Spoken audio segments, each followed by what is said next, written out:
ప్రతిరోజు కానీ శుక్రవారం నాడు కానీ మీరు ఏదైనా లక్ష్మీదేవికి పూజ చేస్తే లక్ష్మీకి రెండే రెండు ఇష్టం.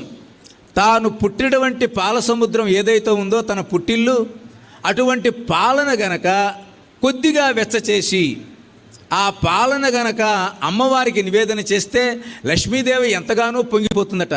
అదిగో నేను పుట్టిన నాన్న పాల సముద్రం, అటువంటి పాలను ఈ యొక్క భక్తుడు ప్రేమతో కాచి నాకు సమర్పిస్తున్నాడు, కాబట్టి వీడికి ఎల్లప్పుడూ నేను అనుగ్రహించాలి అనేటువంటి ప్రేమ, ప్రీతి, వాత్సల్యం ఆ లక్ష్మీదేవి కలుగుతుందట. కాబట్టి ఎప్పుడైనా చేసినప్పుడు ఈ చక్కెర పొంగలి, పులిహారలు ఇలాంటివి లేకపోయినా ఒక చిన్న గ్లాసుడు ఆ యొక్క పాలను గనక లక్ష్మీ అమ్మవారికి సమర్పిస్తే ఆవిడ ఎంతగానో పొంగిపోయి మనకందరికీ ధనాన్ని ప్రసాదిస్తుంది.